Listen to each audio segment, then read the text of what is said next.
Hmm. When I wake up, I think of passion and fashion. Yeah, that's just it. Um, so I was talking to Reet Geeb, because Reet Geeb and I are friends. We talk all the time, and we hang out and stuff. And you could be jelly. But I was like, he was like saying something about like old man, and I'm like, I feel like an old man. But it's not about energy. It's not about like feeling sore or grumpy about what kids are listening to these days. I can't even like define like what I think of as being an old man necessarily, except for I can tell you why I feel like an old man, and it's mostly because of I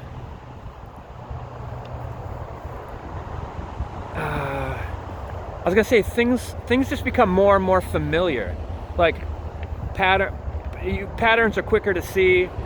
Like something will happen and I'm like, that's gonna go wrong, and so I don't have anything to do with it, and then it goes wrong, and people are surprised because that was their first experience within that kind of situation, and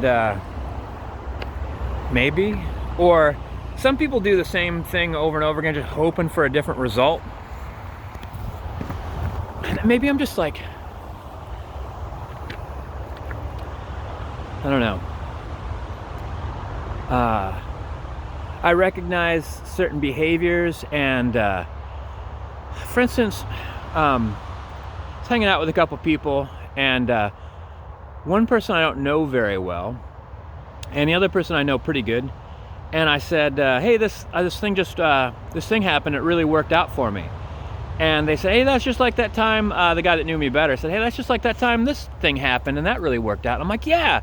And I was like really happy, and he was really happy. And I glanced over this other guy, and this other guy had a look of anger on his face. And there's a whole lot of things that might be, but none of them are good. You know, when someone says like something great happened to me, and then another person gets a look of anger on their face, of all the variety of different reasons that a success for me would make you angry, none of them are good. And in my mind, I hate to say it, but I just kind of wrote this guy off. And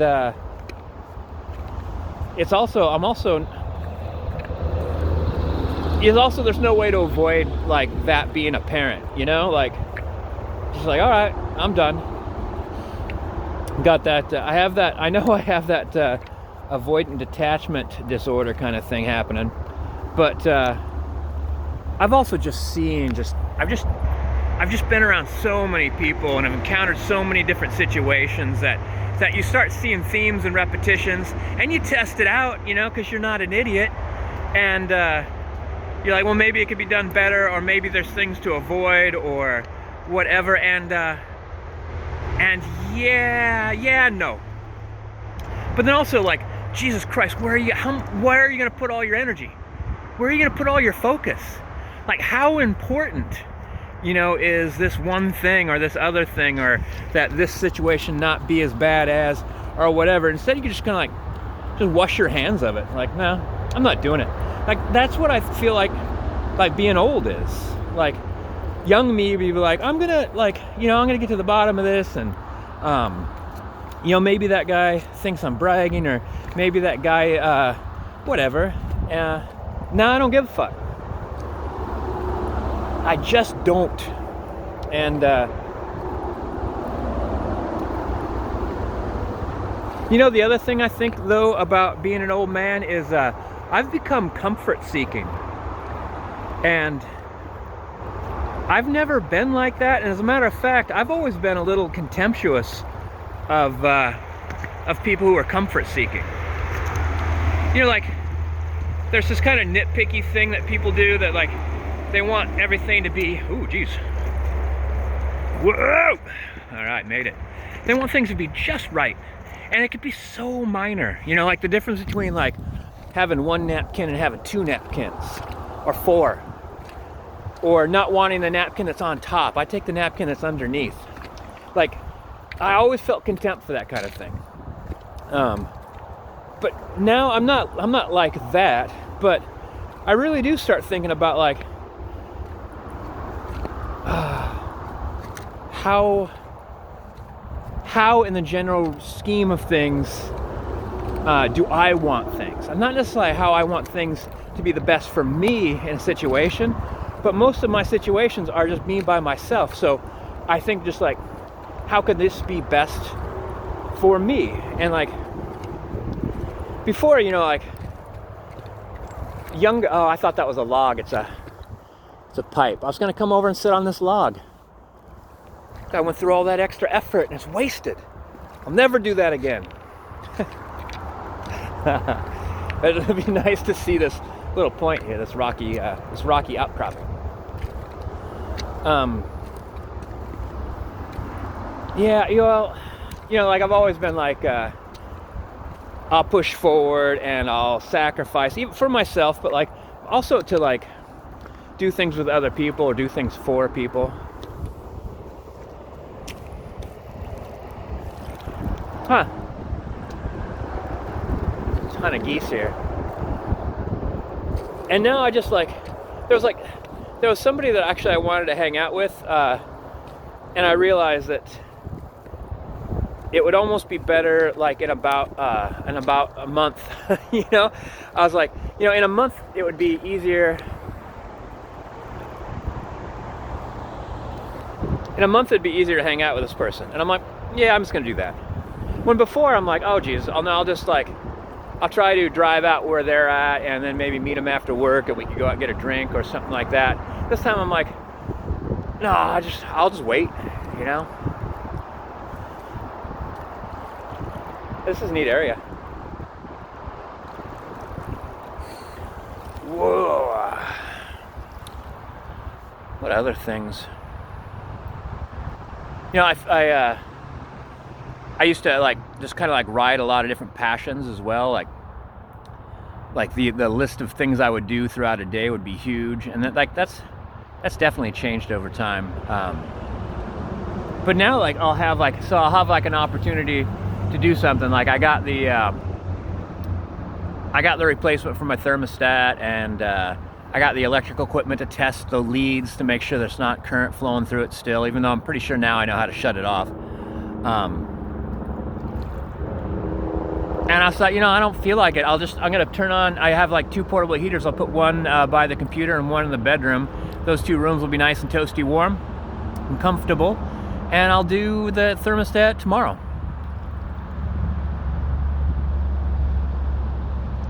I was talking to this one guy, and he's talking about, he retired early. I think he's my age actually, he's retired. And I'm like, how do you manage all that free time? You know, like, do you not manage your free time? And he's like, well, in my mind, if there's something that needs done, like if there's one weed in my yard that needs picking, there's no excuse for me to not do it. So I'm active all day, every day, all week, all month. And part of me admires that. And part of me knows I'm not going to do that. Part of me knows that, like, you know, what I would like to do is not burn my candle at both ends. And I kind of want to say anymore, but I'm like trying to form the thought in my mind. I kind of feel like I've paid some dues, and I kind of feel like some of those dues were costly. Like I think I had to pay a little bit more than I was expecting, and now I kind of want to relax and chill out and enjoy. I feel like I was in a really bad race, and I finally crossed the finish line, and damn, I need a rest. I don't know if you can make that out. It's like sheer cliffs right along the river, like sheer cliffs. It's really neat. I think it's called oh shoot, I can't think of the name of it right off the bat, but it reminds me of a name of South Africa. Can't remember the name of that place. Anyway.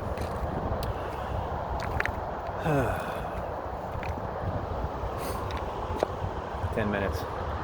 10 minutes, have I even said, like, the entire time I'm just trying to think out what I'm trying to say. It's one of those thought process videos. I used to do these thought process videos a lot. That's the other thing too, but like, I kind of stopped doing videos for a while, and I know some of that was because of depression. But then there was this moment where I just kind of felt like I didn't have anything to say. I felt like that I like so rehashed my past that I didn't really need to touch base on anything anymore. And then my present is either like things that I don't have the drive to talk about, or I shouldn't talk about, or I don't see the value of talking about it.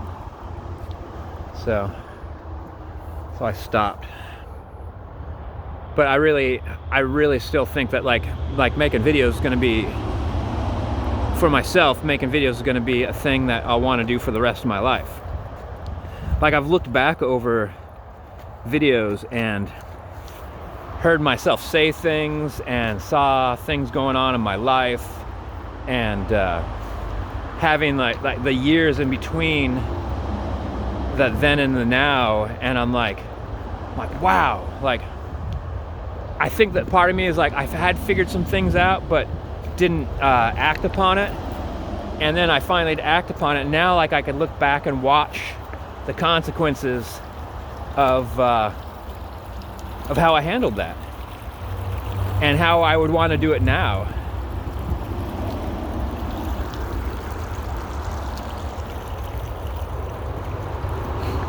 I also think it's interesting just to have a record of your life.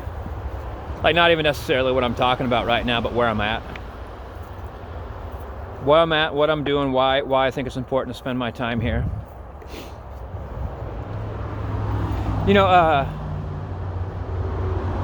a friend of mine said something, I almost kind of wanted to make a video about this, but they said the older I get, the less and less men I know in my life who aren't broken, and then the longer or the better I get to know them, the more I realize that some men are just better at hiding the breaks in their life. And I didn't have much to say about that, like, but I really thought that there was something to what they said and what their experience is, because like, who doesn't reach, you know, like, say, like 50 years old without some real hard knocks, you know, some hard knocks enough to make you think, hey, that kind of broke me. Or how many, I mean, can you think, like, if you ask yourself, like, how many times has life broke me?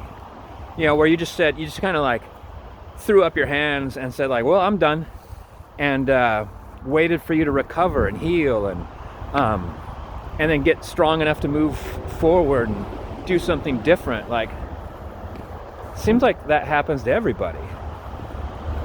So either people hide it if it doesn't seem like it's happening to them, or other people are just really good at healing and bouncing back, and in their mind, it's probably not that time I was broken. In their mind, it's probably like, there's ups and downs, and that was a down part of my life, and then things improved and I had ups, and that just keeps going on. Keeps going on. Whew. I've been talking fast lately. I've had like racing thoughts, but not unpleasant. Like, I'll get inspired by an idea. Like, actually, I made a video, I never posted it, about the concept of artificial intelligence, basically like robots with human-like brains, and then to make them better and better, you study the brain more and more, and how that would then improve treatment for Alzheimer's and PTSD and any kind of brain trauma. And then those two fields would then eventually merge, and you can scan your brain and eventually like get to the point where you could transfer all the information over to digital or whatever, positronic brains. Anyway, when I was thinking about this, my brain was just going at 1,000 miles a minute, and it hasn't done that in a really long time. And I almost, other than like the gibberish I was spouting, like it was almost just the pure joy of having my brain race from idea to idea to idea. Like, would this be good? Would that be bad? Like, the idea is like, if you could copy your brain and put it in a robot, but then you wanted to like clone yourself, would you have any rights to the memories of any of your clones? Like, if your clone went to Hawaii, would you say like, hey, would you send me the digital memory of the vacation? And then you download it, and then in your mind you remember going on that vacation. And then any decisions that, you know, clone you made in the robot body would feel like they were decisions you made. Like, you would remember like, hey, I really wanted to go out and have fish and chips this one night. So it wouldn't feel like the hollow memories of somebody else, like watching a video of someone else's videos, their trip to Hawaii. It would feel like you did it. Like, would you have rights to those memories?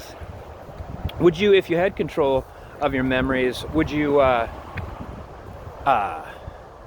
delete any of them? Because if you like, the danger there is like, if you deleted a memory, would you be the same person that makes decisions based on past experience? And so if you delete a memory, you might then recreate the situation that provides another memory just like that, just as bad, because you didn't know how to avoid it.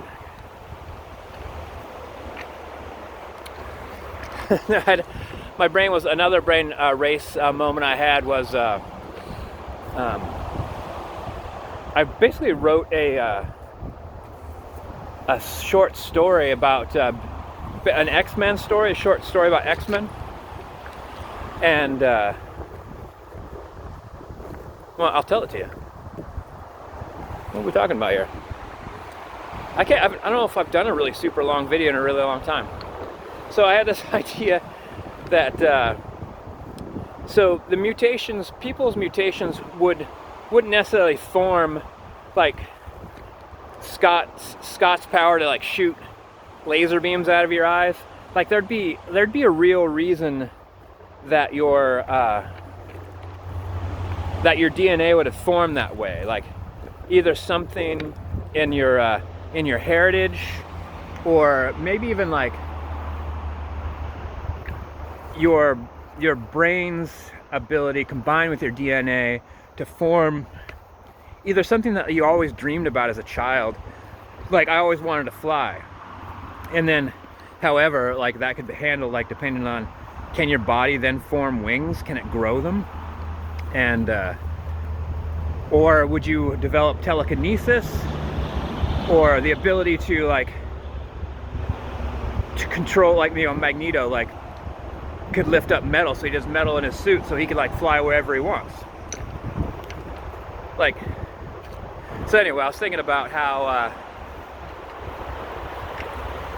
people would form responses to their environment as children. And then I was thinking about all these children would be all around the world, and, you know, they're not all going to become X-Men. They're not always all going to go to Professor Xavier's school, and they're also going to deal with, like, society's feelings about them. And I thought about like imagine like there's a form of like child protective services that's specific for mutants, and it would, like, you know, probably it would combine with local child protective services. And so, you know, you'd show up, partner with them, and go, like, try to intervene in a family situation, and that might lead to custody of the child, and then child adoption. And then I'm like, what if there is a desire? What if, like, that's kind of a coveted thing, you know? Like, I think that there's a story like that of a man, like, adopting people with special powers. Like, there's a Netflix show of that, I think. Anyway, But there would be like rich people that might want to, like, I want to adopt a mutant. So maybe there'd be like almost like a black market. There'd be like people like Child Protective Services, for instance, that would take bribes. Or flat out, there would be like just basically kidnappers. And what if like the someone had a mutant power to kind of like skew your memories? So like these children would remember having a bad upbringing, but even if it wasn't true. And maybe there'd be other, like maybe there'd be mutant couples that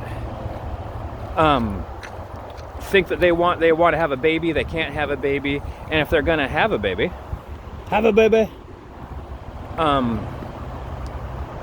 they'd like it to be a mutant baby. And so like they might adopt, you know, these a mutant baby through a legit service from like another country, but then it turns out that legit service actually just wants sweet American currency and is not too picky, you know, about how it goes about it. Or maybe, you know, there's mothers and fathers living in poverty and offered enough money, they would give up their very difficult baby. You know, they'd be made to think like, oh, raising this baby is just wrong for you. It needs to be raised by one of its own, kind of thing. Anyway, I fleshed out the whole story. It was a lot of fun. I was very bored doing something else. So while I was doing that, I was like working the story out in my mind. God, I love this spot. All right, that's how are we doing there? 21 minutes, that's enough, I think, don't you think? I think so.